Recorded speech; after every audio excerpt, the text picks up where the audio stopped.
साल गांव में होली सेलिब्रेट कर रहे हैं, क्या आप उस पर थोड़ा इंटरव्यू देंगे? मनोज के ऐसा बोलते ही गांव में तूफान उठ जाता है और हवेली में रखी सारी चीजें हिलने लगती है। एक अदृश्य शक्ति मनोज को धक्का देकर हवेली से बाहर निकाल दरवाजा बंद कर लेती है। ये सब देख मनोज हैरान रह जाता है।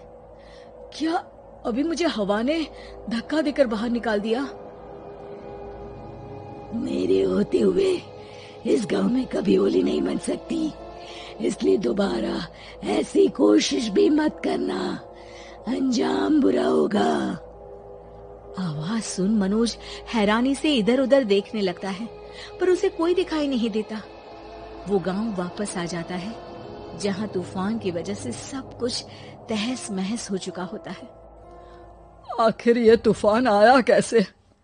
ना ऐसा कोई मौसम था और ना ही हमने होली का त्योहार मनाने की बात की थी। सरपंच की बात पर कोई रिएक्शन दिए बिना मनोज चुपचाप अपने घर चला जाता है। इस तरह देखते ही देखते होली का दिन भी आ जाता है और मनोज रंग लेकर गांव में निकल जाता है, लेकिन गांव पूरी तरह खाली होता है। अरे त्योहार का दिन है, धूमधाम की जगह मातम क्यों मनाया हुआ है? मनोज की आवाज सुन सब अपने घर की खिड़कियां खोल के घर के अंदर से ही उसे वापस जाने के लिए कहने लगते हैं, पर वो किसी की नहीं सुनता। तुझे पहले भी समझाया था, अगर होली खेलने की कोशिश भी की तो अच्छा नहीं होगा। अरे बात मान लो बेटा, तुम्हें सच नहीं पता। मुझे सब पता है। सालों पहले इस राजा ने एक अंधविश्वास फैलाया और आप लोग आज तक उसे मानते आ रहे हो।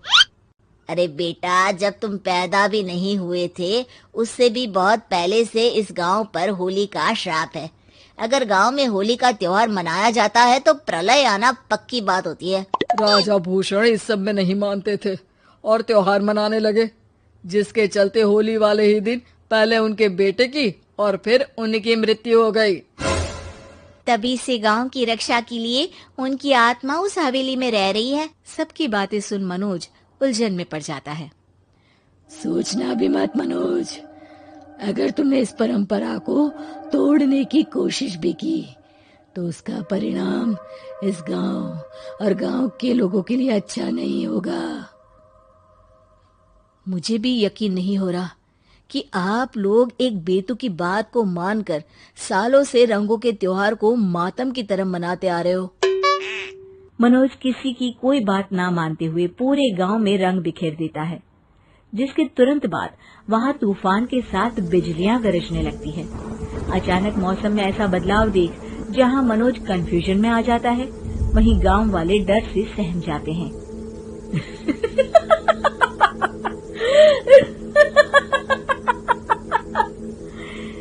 इस लड़के ने हमारे जैसे सिर्फ अपने स्वार्थ के लिए नहीं बल्कि पूरे गांव की खुशियों के लिए यहाँ होली मनाई है, जिस वजह से अब इस गांव पर होली का श्राप टूटता है।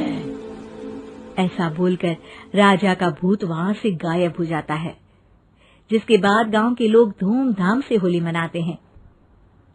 खुशियों के रंग गांव में बिखरे ही होते हैं कि अगली सुबह अचानक मनोज कहीं गायब हो जाता है और एक बार फिर गांव में होली का नया राज